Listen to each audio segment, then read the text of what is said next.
ويتا سماياتو ويتا مدر بحرو أبي شميم كيوم نطم زفكرو أحفرهم سلام أكيد كابرهان زولعكا عدن صلاحتها حفرهم كم سلكا أحفرهم لي من أكلبي أحفرهم لي أبن حزبي أحفرهم بسحهم كماميرهم أطوار تخمرو نسيلهم نيرو فطرتهم زسرو أحفرهم موني تخالي لأختهم يحزنو ملكت سحرتهم وجو يكدنو محلى نيكت سانتا زحابيو سلكي الوفترت سيطان زساسيو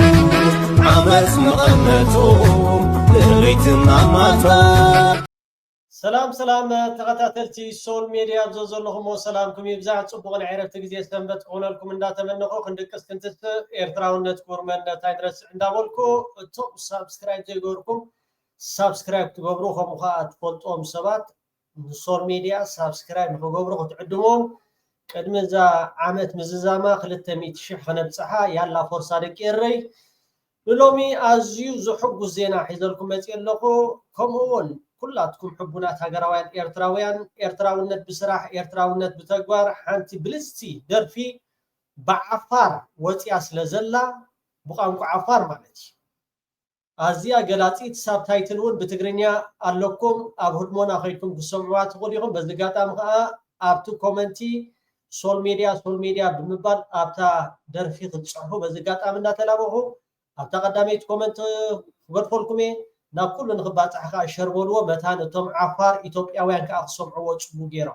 متان توم إثيوبياوያን عفار صبو غيرو كصمعو بتعمي غلاصيتن حصار دس تبل درفي بقانق عفار نا إرترا زتدرف درفيا ثانك يو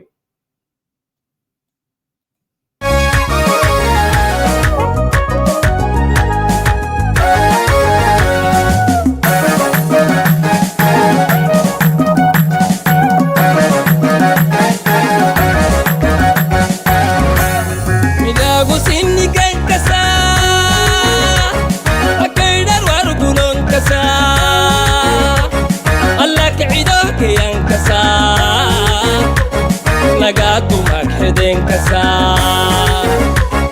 ملاقو سيني كان كسا أكيدر وارقلون كسا الله كعيدوك ين كسا نقاتو مكحدين كسا عصابة دوني قحينا عدادو مدور حينا أبويا كاكا يبويتا مليلي وانك سوانا عصابة دوني قحينا عدادو مدور حينا أبويا كاكا يبويتا مليلي سلازي أبتا قداميت كومنتي أبا أخبرت فولكمي تزير خيبكم ما واتساب هاي بولوني كلاتكم أبتا درف بمخار سول ميديا بمبار أبا أخذ صحبو بزقات آمي يلاوكم بتعمي دستبل هاجراوي درفيا خندقس كنتس ኤርትራውነት ቁርመነት አይንረስ ናብቲ ንሎሚ አዚ አገዳሲ ዋናው ዛዕባ ቀሪብና ያደለና ናቡ ኸብሎኩም መቸም ሰላም ፍቅሪ እንድሕርዳ ሃልዩ ምዕባለሎ ትምርትሎ ህንጸታሎ ሁሉ ነገራት አሎ ማለት እንድሕር ሰላም ዘየለኸ ኩናት ወረኹናት ሞት ሓዘን ጭንቀት ስደት ወረስደት ገለ ይበዝሕ እዚ ከምዚ ትሪእዎ ደለኹም ማለት እዩ ቅድሚ ናብ ምኻደይ ናይዞም ክቡራት አቦታት ዝተዛረቦ ዘረባ ናብ ኸብለኩም ምስ ኤርትራ ከንፈርን መልሓስን ከብድን ጎሮሮን ልብን እምሮን ዓይንን ብርክን ኮይና ኢና ንናበር ነርና አበየና ይተኸልክልና ነርና ኢና ነፃ ኢና ንነብር ነርና ፍሻብ ቁርደት ፍሻብ ተሰነይ ዘይንፈልጥ ዓዲ ደሎ እዩ كيدي خشاب باطع نيرنا لينا نبرل نيرنا إنا هيجخ إشوخ زخون الجزية مسئول من دعتنا حزب زخون الجزية مسمسة هبي بي بي بي بي بي بي لنا نفتي قل احتملنا كنق نابدي قل احتملنا كنق ندعت قل احتملنا كنق لنا زترنا يوم كنت ترينا دولنا يوم كن رخبهم لنا زير خبنا يوم يلون دو رغيفهم توديهم ዘጠነና ያን ተወዲያ እንደ የለዋን ሃሪቀን بتتفطر ايش غونص بزي سانب كاخيتو دلو غرات كتكيد تخيلي اي تخيدينخا كاخيتو مسكوننا غزيه تጨنقنا نيرنا اينا هجيون ابدي بصبق نيرنا سرقي مصنان زماتا يمصنان بلعينا خوفيلنا نيرنا جين كلبنا دقيش نيرو صباح انت تحضريا لو ما دقيشنا حضرنا نابلنا نيرنا اينا سلام مصيا وجيها مدر تلما تقنطيطن كتبلونا كلهم سي وسن زي بل تحواس يلنا فطار ملو يغبرلنا مو صبوز ነገር አበይዝ ግመለልና እንምንነው ነበርና ነገር እዩ دحر كዓ ሰናይ ዘበንዕ አበን ወድን በሓደ ኸውጉዕ ዝበሃል ትምኒት ነይሩና እቱ ትምኒት ኣብዚ ዘሎ ውልና ኣብዚ ዘሎ በና ኣብዚ ዘሎ ውልድኩም ኣብዚ ዘሎ አብኹም كومزي لنا تفلالينا نتوسبنا نتمكر سبنا الناس أنا كومزي لنا نتحاوس كتب لنا كلهم كمتون من نبرنا سناي نجر زمن ما تيجوا مالته ساتيتي إنا مبالعتي إنا بحده صنع سبنا بحده تولنا إنا بحده توسبنا إنا تفلينا ننبرنا إنا وزي بزرعنا نزيا بير تمسكن نقول نزيا بيرنا نمسكن هذا ملو يقبرلنا تقبلنا يلنا نبلكم لنا صونخ كيني ندم جد يعني حق كينا من نكله مناني درج عينه هنقول نمشينك هني نقول أفرق جدا كوني جدا نمشينك هنا عفو قرا عمنا نعفو جتهمني وبقوله يعني سلام كنا بمعالمي لمتاني سلام يبري أكنه هني نعفو جنوه يبري يعني هنا نكره عنه هي ميتنه منا فتاري يبري إنكو سلام كنا عم متاني سلام كاغورنا سلام يلالنا هني نكاجي هنا نكادو ملو نهبو يكنكو أما يقولوا أنا مانغو ماريجن وما ماكيو مانغو مو ماكيو عران كوبه يعني نهنانه ملؤ نهابوي فوجسنا اللي حاول تهمنو يتاي بسرو تمت ميقاب نهو يسوي عدمه قطعين نسينا هي حاول قرا كنين مسلام ملؤ نهابنكو جايين هنا مسلام كني قاب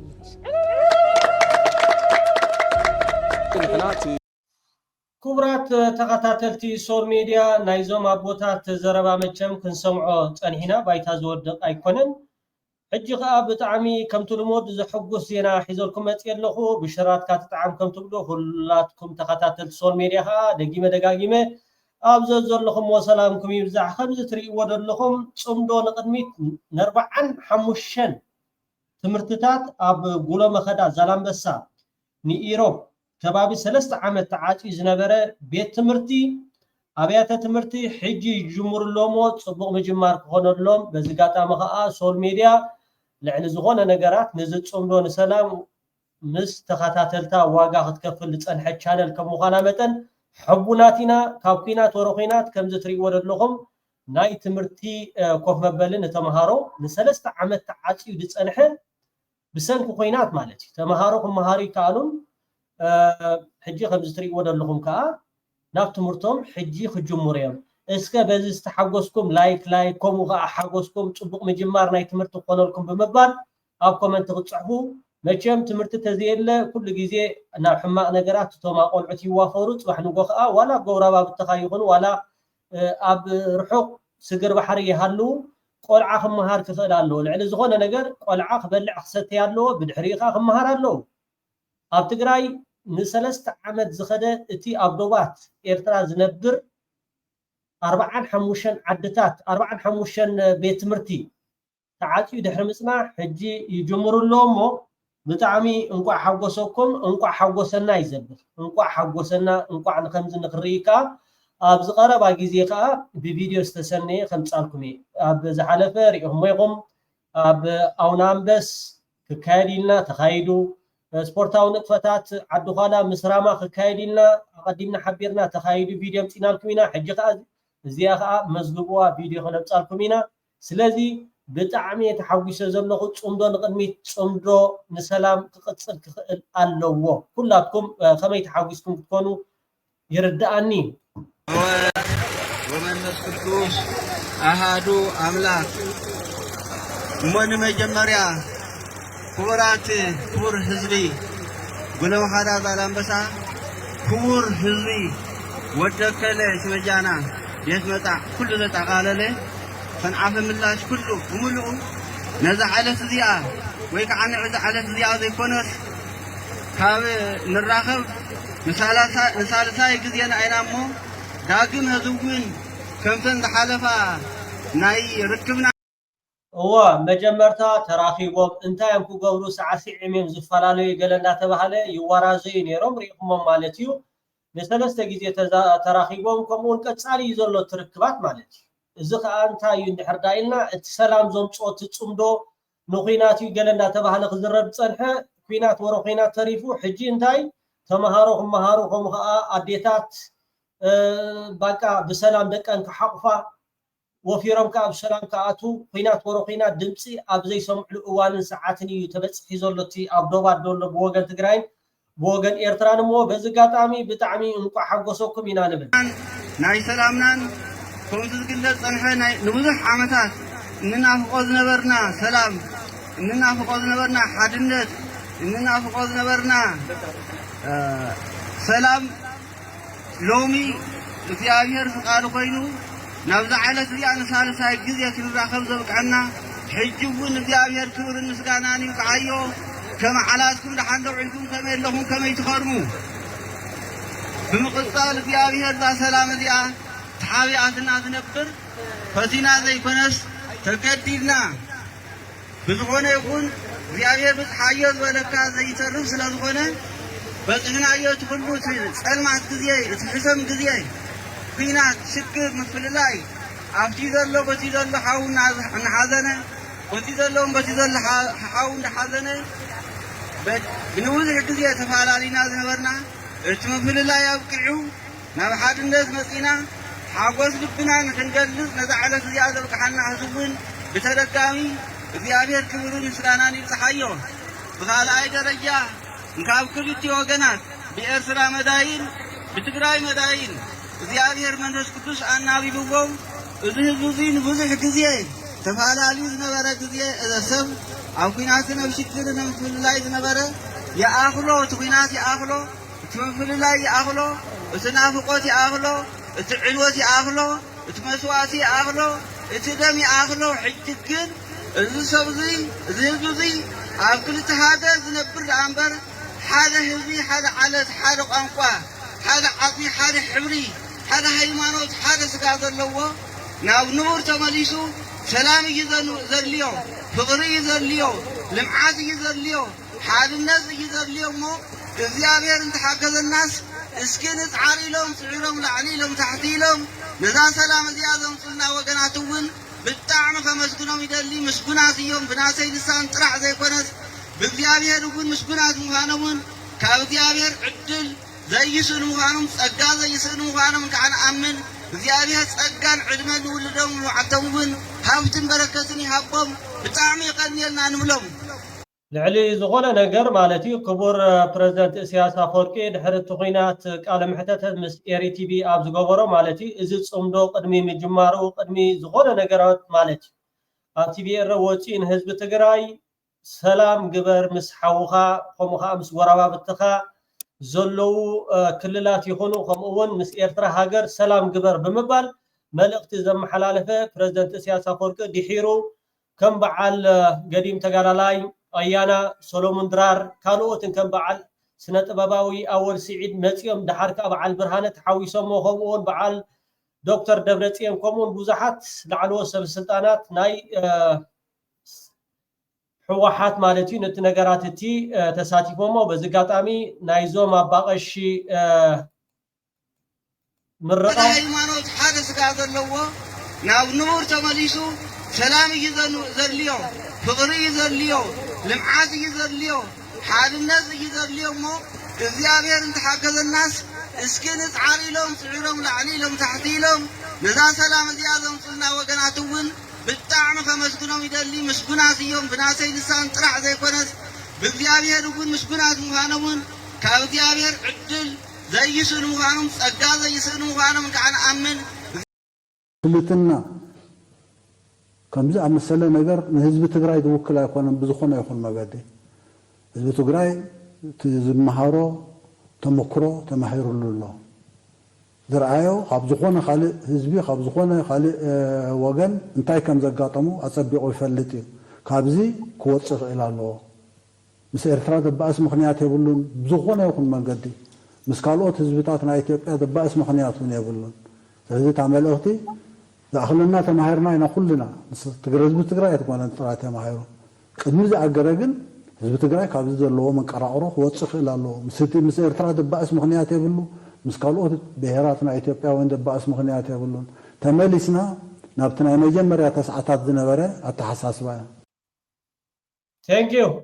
كبرات تقاتلت سول ميديا اسك نو اعتقاد اللي علمات اللي كبل كسيسلو مل سيد ما انه اوه علمنا يوم فرقان من يلونا ابي احمد هقراو سراويت يا باللين تقراي دما يتمحرنن يامو ودافي بجاخا حدا 10 شحفان نو سلطن اللي بزولو مسرتيو كون كوينو ازي تياتراو فصامي دما بسحلاو قنقوا سرحيت قرب بحخ لاي بهال ومع السلامه حموشته اتي بريتوريا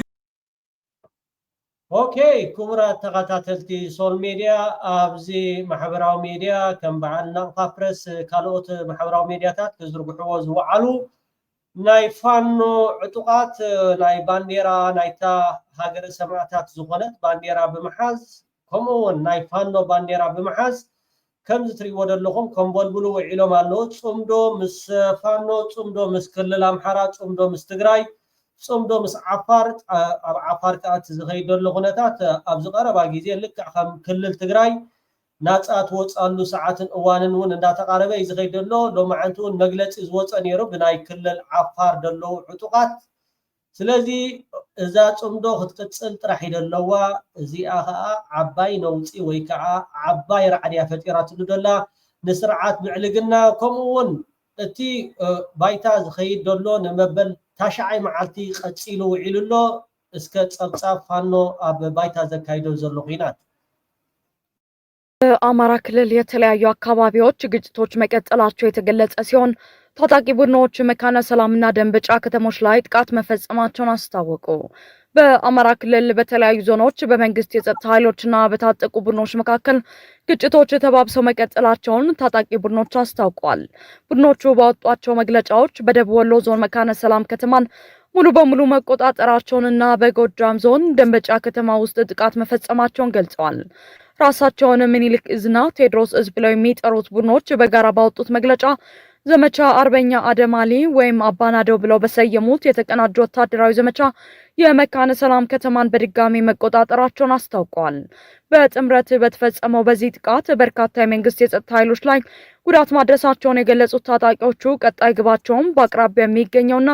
ቦረዳ ወረዳን መቆጣጠር መሆኑን አመልክተዋል። በተመሳሳይ የቴድሮስ እዝ አካል የሆነው ኢንጂነር ክበር ተመስገን ብርጌድ የተሰኘው የታጣቂ ቡድን በደንበጫ ከተማ ውስጥ በመንግስት የጸጥታ ኃይሎች ላይ ጥቃት መፈጸሙን አስታውቋል።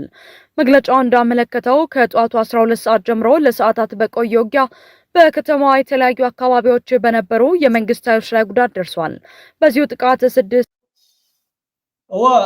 كساب حجي أبعال ولو وليا برتع خينات يزكير دولون مبلا تاشعي معالتي كتماتات كمخا قطرات وشتات يقاطع له فانو سرعات بالتقنا درونات كمون كبت برتات ازيو انتا وساني بوتا مالتي تا قربا كاب استفالالي كلل امحرا زغونت نا اديس ابا نسلطانو لو مصباح زبللو سرعات بشاشا نعو نمكلخال سفيح زغونه وتهدراوي ناوتي يكون كمون وتهدراوي زصعنا قافلايات ناو يغارتالو تي ناب كلل عفار ابيلو زنبره سراويت ون بخفيلو ناب كلل امحرا مصيولو ازي سرعات بالصقنا بكله حيلو ناب كلل تግራይ زحسبو خينات اب كلل امحرا ابو تقريصو ابو خات خوينات يكايدالو خمتي اول سعيد اقدم ابيلو ابستفلالي اغاطاميتات التقينات اب كلل امحرا يخزازم ناب كلل تግራይ ون زاتو يمسلن كمون ناب كلل عفار ون زاتو يمسلن سلامنتاي ازي سرعات ازي نبعال كم بعال فانو كسعروم زي كاله ابايتا نمنغس ኤርትራ ወይ ካ ንሕዋሓት ክገጥም ዝኽእል ቆመና ወይ ካ ሓይል የብሉን ስለዚ እዛ ጾምዶ ዚኣ ጽብቕቲያ ክትቀጽል ጥራሕ ይደለዋ ባወጡት መግለጫ ዘመቻ አርበኛ አደማሊ ወይም አባናደው ብለው በሰየሙት የተቀናጀ ወታደራዊ ዘመቻ የመካነ ሰላም ከተማን በድጋሚ መቆጣጠራቸውን አስታውቀዋል። በጥምረት በተፈጸመው በዚህ ጥቃት በርካታ የመንግስት የጸጥታ ኃይሎች ላይ ጉዳት ማድረሳቸውን የገለጹት ታጣቂዎቹ ቀጣይ ግባቸውም በአቅራቢያ የሚገኘውና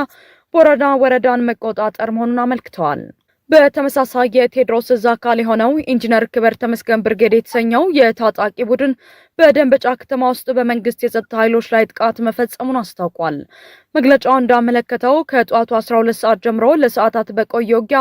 በከተማዋ የተለያዩ አካባቢዎች በነበሩ የመንግስት ኃይሎች ላይ ጉዳት ደርሷል። በዚሁ ጥቃት 6 የክላሽኮቭ ጠመንጃዎች እንደማረኩና 4 የመንግስት ወታደሮች ከነሙሉ ትጥቃቸው እጃቸውን እንደሰጡ ቡድኑ ገልጿል። ይህም በድምሩ 10 የጦር መሳሪያዎችን መማረካቸውን ያሳያል ተብሏል። ከወታደራዊ እንቅስቃሴዎች ጎን ለጎን ታጣቂ ቡድኖቹ በተለያዩ የክልሉ አካባቢዎች የመንግስት ኃይሎች የድሮን ቅኝት እያደረጉ መሆኑን ገልጸዋል። በሰሜን ወሎ፣ በደቡብ ወሎ፣ በሸዋና በጎጃም ዞኖች በሚገኙ በርካታ ከተሞችና አካባቢዎች የድሮን እንቅስቃሴ መኖሩን በመጥቀስ ህዝቡ በአንድ ቦታ ከመሰባሰብና ለጥቃት ሊያጋልጡ ከሚችሉ ሌሎች ተግባራት እንዲቆጠቡ ማስጠንቀቂያ አስተላልፈዋል። እስካሁን ድረስ በታጣቂ ቡድኖች ስለተገለጹ ጥቃቶችና የይገባኛል ጥያቄዎች ከመንግስት ወገን የተሰጠ ይፋዊ ምላሽ የለም። ሰብ ጀብጀብ እኮ ያበልያ ሰብ ብሰብ ኤርትራዊ ሰብ በልያ ነዚ ወሒጣ ዝመፀት ናጽነት ማንም ሰብ ብሂቡን አይወስዳኒ ድሓር ባሕሪ ክትብል ከለኻ ኣይወለድኩን እሞ ሓደ ውላድካ ክሰርቆ ማለት እኮ ብኸላ ዘራርባ ዝርድኦም ተኮይኑ ብስሬና ዝረኸብናያ መሊስና ብልኡላዊ ሕጋዊ ባይታ ዘልበስናያ ሃገር ናጽነት ማንም ሰብ መንዚዑ ባሕሪ ስለ ዘይብለይ ባሕሪ ኮንን 44 ሃገራት አላ ብዓለም ባሕሪ ዘይብለን 16 ካብአን ኣብ ኣፍሪቃ ይርከባ ናይ መን ባሕሪ ምንጢለን ክወስዳ ተረዳዲኡ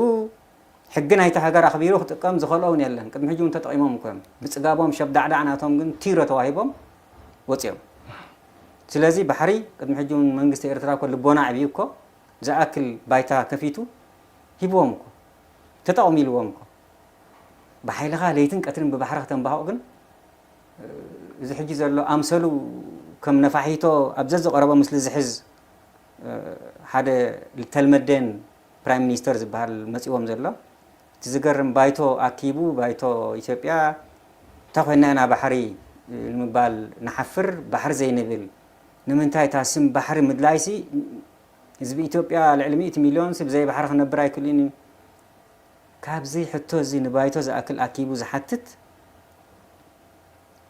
ሓይሊ ባሕርናቲ ኳዕናን ሓይሊ ባሕርና ልዕሊ 30 ምዕቡላት ዘመናውያን መራኽብ ዝዓጠቐ ኣበይ ከይዱ እንተዝብለ ነይሩ ነቲ ባይቶ መምሓረሉ ነይሩ ከም ሕቶ ኣበይ ተዋሒጡ ተዝብል ንሶም ነገርዎ ነይሮም 35 ተመክሮ ዝነበሮ ሓይሊ ባሕሪ 35 ዓመት ተመክሮ ዝነበሮ ኳዕናን ኣብ ጸሊም ኣፍሪቃ ተባሂሉ ዝስመ ዝነበረ ባሕርና ዝወሓጦ ማለት እዩ ስለዚ ምናልባት እንታይ መሲልዎ ኸውን ንኽእል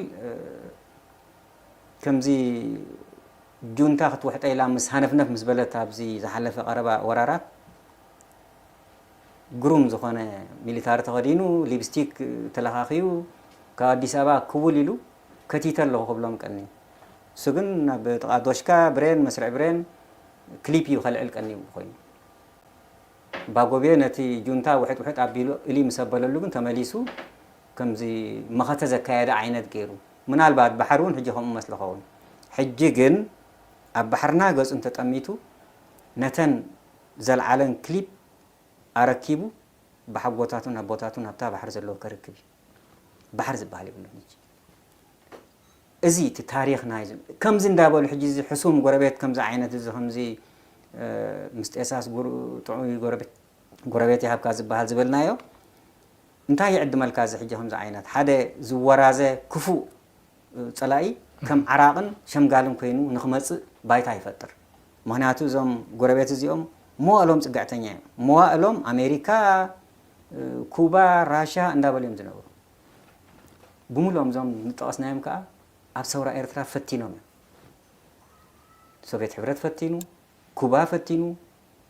ምስትን ተፀፀጊዖም ማዕልያ ዘይብላ ሓፂነ መፂን ሒዞም መፁ ሓፂነ መፂኖም ናብ ሳሕል ኣረኪቦም ከዓ ይምለሱ ነይሮም ክሳብ ሕጂ ከዓ ክወፁ ዘይግብኦም ነገራት ሓደ ግዜ ቆጢብና ንሕዞም ሞ وبمغنيات زي بتعم زحقو زينا 45 تمرتات ساعات إزنبرة 3 عامات زأكل مالتي بيت مرتي تخفيت له صبغ مجمر تذكر زلو واقع عند خفل كاي سلازي اسكا قربتي قدم حجي تي بجزء بزح زلو هنا نمبر خوص زي يقبوم نقرات حدا ግዜ ቆጢብና ንሕዞም ሞ ጽንሕና ወሉ ቲ ብግዚኡና በደረጃው ሒዝ ግን ናይ ሰላማዊ መገዲ ስለ ዝኾነ ኣብ ሓደ ደውባት ናይ ትግራይ ናይ ኩናት ግድን ስለ ዝኾነ ድፍዓትን ናይ ፈንጅታትን ተቀወርና እግሪ ፈንጅታት መዓት እዮም ነይሮም እዚ ውሽጣዊ ተርክብና ተገብረ ህዝብና ተፈናቀሉ ዝነበረ ዋላቲ ድሕሪ ናይ ኢትዮጵያ ኤርትራ ውግእ ዝነበረ ናይ አልጀርስ ውዕል ስለ ዘይተሓንፀት መሬት ኣብቲ ናይ ናብ ኤርትራ ዝኣተወ መሬት ኣሎ ናብ ትግራይ ዝኣተወሉ ሓው ዝተፈናቀለ ማሕበረሰብ ግን ቲ ሰራዊት ናይ ኤርትራ እንታይ እዩ ወሲኑ ዘሎ ብመንግስታዊ ምርዳእ እውን ከም ዘሎ ስለ ብናይ ማለት መንግስቲ ፍልስ መንግስቲ ኤርትራ ሰራዊት ናይ ኤርትራ ሲ ተራዳዲኡ እንታይ ንክንገብር ዘለና ኢሉ ክረምቲ ይመፅእ ስለ ዘሎ ተህዝሲ ናብ መረቦት ክምለስ ሓረስታይ ክሓርስ እንታይ ንገብረልና ተባሂሎም እቲ ሽምግልናታት ተኻይዱ እዩ ምርዳእ ተኻይዱ መጨረሻ እንታይ ተወሲኑ ድሕሪት ናይ ታሕተዋይ ዲያቦር ክክል ዝነበረ ህዝቢ ኤርትራን ህዝቢ ትግራይን ተመሊሱ ፅዋሕንጎ በተለይ ናብ ጎቦታት እንስሳ ዘይንቀሳቀሳሉ ዝፀንሓ ሓደ ነገራት እንቅፋት ዘጋጥም መጀመርታ እቲ ሰራዊት ናይ ኤርትራ ኣቲሲ ቦታ ፈንጅታት ዘሎ ሲሮ እየ ተባሂሉ እዚ መዓት ቦታታት ፈንጅታት ብሰማያታት ኣትዮም ኣርዮም ኣልዒሎም እዚ እቲ ናይ እንስሳ ሓለውቲ ጓሳታት ንብሎም ወይ ድማ ናይ ገባራት ኣብቲ ጎቦታት እንስሳ ከይደን ቀሳቀሳት ኣለዋ እንስሳ ረጊፆኖ ዝትኮስ ፈንጂ እቶም ገባራት ረጊፆሞ ዝፍንዳእ ፈንጅታት ማሕበረሰብ ጉድኣት ከይፈጥር ምክንያቱ ከምኡ እንተተፈጢሩ እንታይ ክግበር እናቀረፁ ብቪድዮ እናሰደዱ ርኢኹሞ ሰራዊት ሻዕብያሲ ከምዚ እናገበረ ህዝቢ ትግራይ ይቀትል ኣሎ ኢሎም ፕሮፓጋንዳ ክሰርሕሉ ምዃንስ ስለተረድአና ኣብዚኣት እውን ብዙሕ ተሰርሐሉ ነገራት ኣሎ እዩ ነገር ግን እንታይ ናይ መስለኩም ኣሕዋት ሒዘካ ስለ ዘለኹም ማእኸል ፕሮፓጋንዳ ንምስራሕ ቀሊል ስለ ዝኾነ ብጣዕሚ ተጠንቂቕና ስርሕሉ ዘሎ ፍቲ ባይታ ብጣዕሚ ገወዛት እኒአውና ክልተ ሸነኽ ሓቢሮም ዝሰርሑ ኩሉ ነገር ግን ኣይነውፅኦን ዘለና ናይ ስፖርት ናይ እግሪ ኩዕሾ ሓደ ነገራት ኣሎ ዝስራሕ ኣብ ሰዓት እዚኡ ኣብዚ ቀረባ ግዜ ሒዝ ንኣብነት መናእሰይ ቆልዑ በቃ ደቂ 13 እስካብ 15 ዕድሚኦም ኣብ ኣስመራን ኣብ ትግራይን ርክክብ ተገይረሉ ሒዙ ወግዒ እንታይ ኢና ንገብር ዘለና ቆልዑ እዮም ናብ ኣስመራ ከይዶም እግሪ ኩዕሾ ክፃወቱ ተወደአ ፕሮግራማት ኣሎ ናይ ሓደ ባጀት ሓደ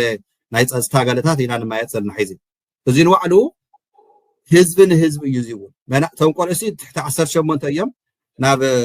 መሬት ኤርትራ ምስ ኣተው ሓላፍነት ፀጥታ ናይ ኤርትራ ክወስድ እዩ ኣብ ኣስመራ ኣትዮም ተፃዊቶም ናፍታ ቦርደር ክምለሱ እዮም ካብታ ቦርደር ከዓነየ ፀጥታ ናይ ትግራይ ተቀቢሉ ናብ ቦትኦም ክምልሶም እዩ እዚኣት ንባዕሉ ራዕዲ ፈጢሩ ኣሎ ነቶም ባንዳታት ንብሎም ናይ ትግራይ ናይ ኤርትራን እዚ ዝኣክል ሰላም ዝፀሉ እዮም ከምዚ ክትንቀሳቀስ ተለካ እውን ንባዕሉ ዘጋጥም ናይ ዝፍንዳእ ፈንጅታት ዋላ መስመር ናይ ፅርግያታት እውን ኣብ ሓደ ቦታ ስባልቲ ዘይብሉ ኣለካ እዩ ልክዕ እዮ ኩናት ግዜ ፈንጅታት ይትከል እዩ ስለዚ ንባዕሉ ብዙሕ ቦታታት ተኣርዩ ተፀርዩ ናብ ሰላም ንኸዶ ዘለና ዘላቀ ሰላም ኢና እምበር ኢልካ ሒዙ ጉልባብ ጌርካ መሻፋፈኒ ኣለካ ነፍስ ቁስልስ ሕክምና ዝሰርሕ ይመስለን ዘሎ ክዳውንቲ ካይደካ ስለ ዘለኹ ዝኾነ ናይ ሕክምና ጉዳይ ብደንቢ ጌርካ ንሕተኻቲልካ እዩ ኢንፌክሽን ይፈጥር እዩ ካብኡ ዝበኣሰ መከራ እዩ ዝፈጥር ስለዚ ንሕና ስቁኢልና ጨጋጊና ከምዚ ሸፋፊና ንኸዶ ሰላምታ ኣይኮነን ስራሕ ዘሎ ሒዝ ብጣዕሚ ዘላቀ ንክመፅእ ናይ ክልተና ፀጥታን ሰራዊትን እውን ብዝኾነ ጎንፂ ብዝኾነ ስምዒት ናብ ዝኮነ ሕማቅ ነገር ከይኸይድ ብዙሕ ነገራት እናተሰርሐሉ ዝመፀሎ እዩ እዚ ቃልሲ እዚ ከዓ ነየ ስራሕ እዚ ከዓ ክቅፅል እዩ እዚኣ ዘይደልዩ ግን ንሕና ንጥንቀቐላ ዘለና ኣብ ዝኮነ ነገራት ሓረስቶት ብግራት ድዩ ብዝኾነ ድዩ ጎንፂ ከይፈጥሩ ዝኾነ እንስሳት እውን ናብ ዝኾነ ነገራት ተሻጊረን ሒዚ ካሊእ ትረፍሲ ክነገረኩም እዚኣ ካብኡ ክዓፅዋ ሒዚ ናይ ማንም ዝኾነ ገባር ናይ ትግራዋይ እንስሳ ናብ ናይ ኤርትራ ከይደን ተሻጊረን ከይዶም እንስሶም ኣልሾም ንክምልሱ መን ኢኻ እንታይ ኢኻ ትገብር ዘለካ ዝብሎ ዝጠይቅ ከም ዘይብሉት ኣብ ሰዓት ተፈጢሩ ኣሎ ባዕሉ ዚካስ ናይ ሰራዊት ኤርትራሲ ባዕሉ ነቲ ህዝቢ በቃ ንሕና ዝነበረና ባእሲ ዝነበረና ኩናት ንሱ በብደረጁ ሕጊ እውን ኣሎ እዩ ንሱ ክኸድዎ እዮም ቶም ፖለቲከኛ ንሕና ግን ከም ወታደር ሒዚ ኣይትፍርሑና ንኣና ኣብ ኩናት ኣይኮንና ዘለና ኣብ ሰላም ኢና ዘለና እንስሳን ተጠፍአናኹም ንሕና ኣብ ዙርያኹምና ቦታ እውን መፂኹም ሕቶትና ፀገም የብሉን እንዲያው ኣልሽናስ ክንሕግዞኩም ኢና እዩ ሶ እዚኣስ ንምንታይ ኣትፅላእ ዘላ እንተኢልና ግን ታ ሰላም እንድሕር ቀፂላ ፅባሕ ንጎ እቶም ኣብ ኩናት ዝነግዱ ዝነበሩ ዝህፍትሙ ዝነበሩ ካብ ጥቕሚ ወፃኢ ይኮኑ ኣለዉ ብጣዕሚ ቴንክ ዩ أحفرهم ويتا سمايات ويتا مدر بحرو أبي شميم كيوم نطم زفكرو أحفرهم سلام أكيد كابرهان زولعك عدن صلاحتك أحفرهم كم سلطة أحفرهم لي من أكبر أحفرهم لي أبن نسبر أحفرهم بسحهم كماميرهم أطوار تخمروا نسيلهم نيرو فطرتهم زسروا أحفرهم موني تخالي لأختهم يحزنوا ملكت سعرتهم وجو يكدنوا المحلى نيكت سانتا زحابيو سلكي المفترات سيطان زساسيو عمس مغنتهم لغيتنا ماتوا